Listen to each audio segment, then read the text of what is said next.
Dear friends, आज आपके सामने है क्लास 10th का मैथ्स का एक सवाल जो कि दो चर वाले समीकरण से लिया गया है। ये सवाल देख रहे हैं ना, ये सवाल आप सोचेंगे कि सर इसको कैसे कैसे सर बच्चे इसको कर लेंगे, लेकिन आप सोच रहे होंगे कि जो नहीं हल कर पाते हैं तो सोचते हैं बच्चे किसको कैसे हल किया जाए। तो यही आज हम इसमें बताएंगे। और अगर आपको यही समीकरण कुछ इस तरीके से मिल जाए, मान लीजिए ये समीकरण क्या आप हल कर लेंगे। ये समीकरण जैसे मिल गया 2x + y = 4 और x - 3y = 2, ऐसे करके कुछ समीकरण मिल जाए तो इसको आप हल कर लेंगे ना, समीकरण 1 2 बना करके, याद है ना। तो यही समीकरण तो ये भी है, यही समीकरण ये भी है, बट इसको थोड़ा सा रैखिक युग्म में है, मैं इसको समीकरण बना के हल करना पड़ता है, इसको समीकरण बना करके हल किया जाता है। और जो बच्चा इन सब सवालों को लगाता है ना, वही आगे चल के सभी सवालों को कर पाता है। और जो एनसीईआरटी में दिया गया कि यही सवाल लगा लीजिए, केवल निर्धारित सवाल वही अगर आप लगाते हैं तब आप समझ लीजिए सवाल को आप नहीं लगा पाएंगे। इसलिए जो भी सवालें कट गई हैं ना, जो सवालें सिलेबस से बाहर कर दी गई हैं, उसको भी आप करो, उसको भी ट्राई करो कि ये कैसे लगेगी, उसको भी करो। जैसे ये सवाल अभी सिलेबस से बाहर की गई, लेकिन लगाना चाहिए, आपको ध्यान देना कैसे लगाया जाएगा। तो सबसे पहले हम बातों को ध्यान रखें। जब हम देखें दो पक्ष है, देखिए मतलब दो समीकरण, एक समीकरण इधर दिख रहा होगा, एक समीकरण इधर दिख रहा होगा ना, दोनों में एक बात देखिए, हर में देखिए इसमें भी x है, इसमें भी x है, ओके, इसमें भी y है, इसमें भी y है, ठीक। मतलब जब सेम चीजें हैं तो हम समझ सकते हैं कि इनमें से हम कुछ भी चीजों को कुछ मान सकते हैं, कुछ चीज पदों को हम कुछ मान सकते हैं। जैसे देखिए एक बात ये बताइए, 5 गुणा 1/x लिखा है, 5 गुणा 1/x लिखा है, तो क्या आप इसको क्या समझ सकते हैं, सोचिए। ये ऊपर है क्योंकि इसका बटा 1 है, तो 5 × 5 और x × x, यानी कि 5/x हो जाएगा, 5/x हो जाएगा, 5/x हो जाएगा। तो कंडीशन समझ में आ रही है ना। यानी इसको जब ये चीज़ दिख रहा है तो इससे ये पता चल रहा है कि हम 5 में 1 गुणा में निकाल सकते हैं, 1 गुणा में निकाल सकते हैं और 1 के साथ हम अलग कर, मतलब ये चीज बता, गुणांक में किसी भी अंक के बगल 1 गुणा में रहता है और उसके साथ हम x चाहे तो निकाल सकते हैं, वही चीज बनेगी। इसको हम इस तरीके से कर सकते हैं, सेम उसी तरीके से समझेंगे। अगर हम इसको इस तरीके से समझते हैं तो समझ रहे हैं कि 5 हमारा अलग हो गया और 1/x अलग हो गया। सेम इसी तरीके से अगर 2 गुणा 1/y कर दिए तो समझ लीजिए ये भी होगा 2/y हो गया। समझ में आई बात, इसे हो जाएगा। तो हम इसको 5 न मान के इसको हम 3 मान लिए तो समझ लीजिए ये 3 हो गया। समझ में आई बात, ऐसे ही है। तो इसमें देख रहे हैं 1/x 1/y निकल रहा है, तो इसी को हम लिखेंगे माना 1/x बराबर, इस 1/x को कुछ मान लीजिए, जब ऐसे मिल रहे हैं तो इनको आप कुछ मान लीजिए, ABCD कुछ भी मान लीजिए। हम ABCD में से कुछ मान लेते हैं, नहीं तो मैं मान लेता हूँ PQ मान लेता हूँ, इसको मैं मान लेता हूँ P, क्या मान लेता हूँ P, ओके। और 1/y को मान लेता हूँ Q, क्या मान लेता हूँ Q, ओके। तो PQ हो गया, बात समझ में आई। अब आप यहाँ से समझ रहे होंगे ना कि 3 ही रहेगा और इसका मान कितना है P, तो 3P हो जाएगा। समझ में आई बात, क्योंकि यहाँ पर 3 यही चीज लिखा। तो ये समीकरण को हम बदलेंगे तो ये बन जाएगा 3P प्लस ये 2 के बगल है तो ये बन जाएगा 2Q बराबर ये 11। और इसमें हम इसी तरीके से करेंगे तो 4x 1/x निकलेगा इसमें से, तो ये बन जाएगा 4P प्लस इसमें से 5/y में से क्या निकलेगा, 1/y निकलेगा, तो 5y माइनस में है, 5y 5Q निकल जाए बराबर 7 निकल जाएगा। तो इस तरीके से हमारा समीकरण तैयार हो गया, समीकरण तैयार हो गया ना। फर्स्ट सेकंड इस तरीके से, जैसे मैंने पहले बोला, अगर आप इसको हल करते हैं इसको हल कर सकते हैं। समझ में बात, चलिए हल करते हैं इसको। हम क्या करेंगे, इसको विलोपन भी इससे हल करेंगे, मतलब इसमें विलोप करेंगे किसी एक पद का, चाहे P को करें चाहे Q को करें। तो देख रहे हैं हम Q हमारा माइनस में है, मतलब प्लस माइनस में है, ये घटेगा लेकिन बराबर हो जाए पद तब, क्योंकि यहाँ पर 2 है यहाँ पर 5 है, और जब बराबर नहीं है तो इनको बराबर करेंगे गुणा करके। तो क्या लिखेंगे, समीकरण 1 में, इसको हम समीकरण 1 मान लेते हैं, इसको समीकरण 2 मान लेते हैं। तो समीकरण 1 में किससे गुणा करेंगे, क्योंकि 5 और 2 को बराबर करना है, और जब बराबर करना हो ना तो आप LCM निकाल लीजिए। 2 5 का LCM कितना आएगा, 10 आएगा, मतलब 10 पर दोनों बराबर होंगे, तो 2 को 10 बनाएंगे तो कितनी बार गुणा, 5 बार। तो मैं क्या करूंगा, समीकरण 1 में 5 से तथा समीकरण दो में कितने से गुणा करना, दो से कितने, दो से गुणा करके जोड़ने पर, क्या जोड़ने पर। अब बताइए जोड़ने पर क्यों लिखे हैं, क्योंकि ये घट रहा है। जब नहीं घट रहा हो तब आप घटाने पर लिखिए, क्योंकि घटाना जरूरी है। जब घटाएंगे तभी तो जीरो आएगा, यानी 2 में से 2 घटाएंगे, 4 में से 4 घटाएंगे, 5 में से 5 घटाएंगे, तभी तो खत्म होगा।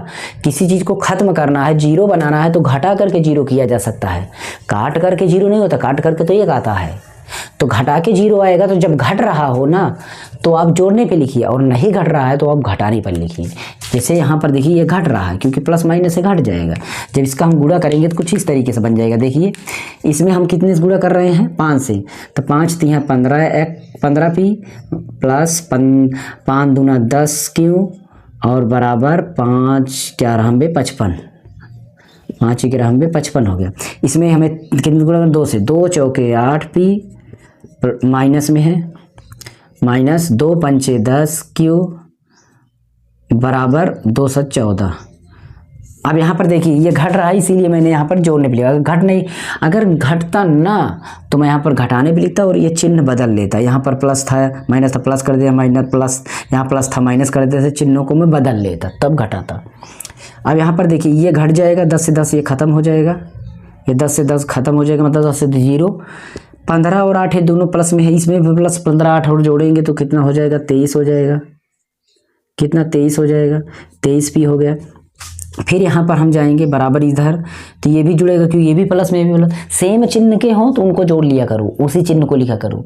विपरीत चिन्ह के हों, उल्टा चिन्ह को तो घटा लिया करो जो चिन्ह। और हाँ, अगर आप बेसिक सीखना चाहते हैं तो हमारी एक प्लेलिस्ट है, प्लीज प्लेलिस्ट चेक कर लीजिए।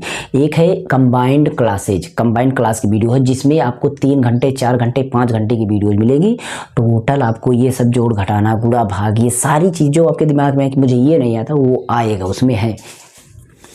तो 5 4 9 और 5 1 6, ये हो जाएगा 69। कितना हो जाएगा, 69।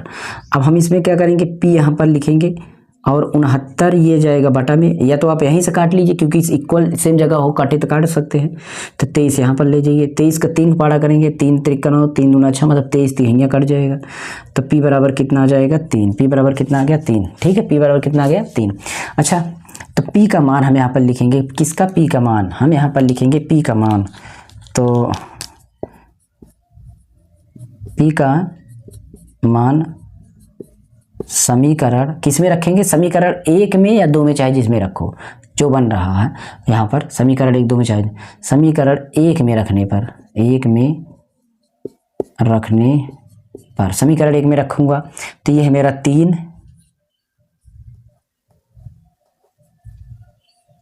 3 है, और 3 के बगल पी, गुणे में पी लगाएंगे, पी हमारा 3 है तो इसको मैं 3 लिख दूंगा। यहाँ पर पी का मान 3 है, यहाँ पर पी है, फिर प्लस, फिर यहाँ पर 2 है, क्यू है, क्यू लिखो, क्यू को क्यू लिखो, बराबर 11 लिखो।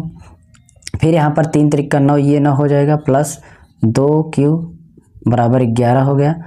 अब ये 9 इधर जाएगा, तो 2 क्यू बराबर 11 माइनस 9, तो ये क्यू बराबर क्या हो जाएगा, 11 में से 9 घटेगा तो बचेगा कितना, 2, और ये वाला 2 जाएगा बटा में 2, काट देंगे तो क्यू का मान आ जाएगा कितना, 1। कितना आ जाएगा, 1। 2 से 2 कटेगा तो 1 आ जाएगा। तो पी और क्यू का मान है। अभी उत्तर नहीं है, फिर तो जो चर यहाँ पर रहेगा सवाल में, यहाँ पर x और y का मान निकालना है, ये x और y का मान निकालना है, ना कि पी क्यू। अभी तो पी क्यू हम माने थे, तो उसको वहाँ पर रखो। तो अब रखेंगे पी तथा क्यू का मान प्रतिस्थापित करने पर, इसको मिटा देते हैं।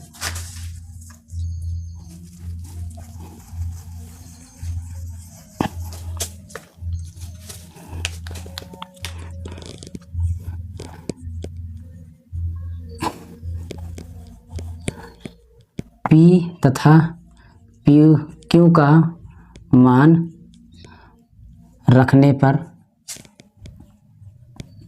पुनः रखने पर मतलब उसको रखेंगे जब, तो हमारा यहाँ था, देखिए यहाँ पर ये मान हमारा माना हुआ था, तो इस पर रखेंगे 1/x बराबर पी माने थे, पी का मान हमारा 3 है, इसको हम यहाँ पर 3 रख देंगे। अब यहाँ पर देखो x को यहाँ पर ले जाइए, 3 को यहाँ पर ले, x ऊपर जाएगा तभी तो मान माना जाएगा, या तो आप इसको उल्ट दो तो इसको भी उल्ट दो, इसको उल्टोगे तो 1 आएगा नीचे 1, इसको वहाँ पर ले जाइए, इसको यहाँ पर ले जाइए तो 1/3, यानी x बराबर 1/3 आके निकल के आ रहा है। बेसिक इतना आप जानते हैं, नहीं जानते होंगे तो हमारी वीडियो देखिए, बेसिक समझ जाएंगे।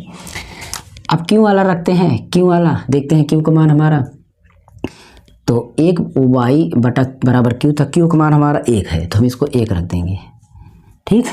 अब हम y को उल्ट देंगे तो ये भी 1 को उल्टेंगे तो 1 ही आएगा। तो इस तरीके से x का मान 1/3 और y का मान x का मान आ गया 1/3 ये वाला, और y का मान आ गया 1, ये हमारा आंसर आ गया इस तरीके से। तो इसमें कोई खास कठिन नहीं था, बस आपको अगर ये समीकरण हल करना आता होगा तो पक्का। हमारी एक बीजगणित की प्लेलिस्ट है उसको देखिए, मतलब सारी प्लेलिस्ट है उसको देखिए। अगर आप इकट्ठा देखना नहीं वीडियो खोज पाते हैं तो कंबाइंड क्लास वाली प्लेलिस्ट चेक करिए, डिस्क्रिप्शन में चेक करिए, चैनल पर क्लिक करिए, चैनल पर प्लेलिस्ट चेक करिए, उसमें है। बाकी हम उस पर वीडियोज़ को कंबाइन कर करके डाल रहे हैं, जितनी भी इंपॉर्टेंट वीडियो है, चाहे आप जिस क्लास में होंगे उसके लिए बहुत ज़रूरी जो बेसिक क्लासें होती हैं वो हम उसमें डाल रहे हैं, ठीक है। तो चलिए मिलते हैं नेक्स्ट वीडियो में, ये इस तरह के इंपॉर्टेंट बेसिक चीज़ें हम लेकर के आते रहेंगे। अच्छा लगा तो वीडियो को like share comment subscribe channel को जरूर करना। तो ओके, चलिए।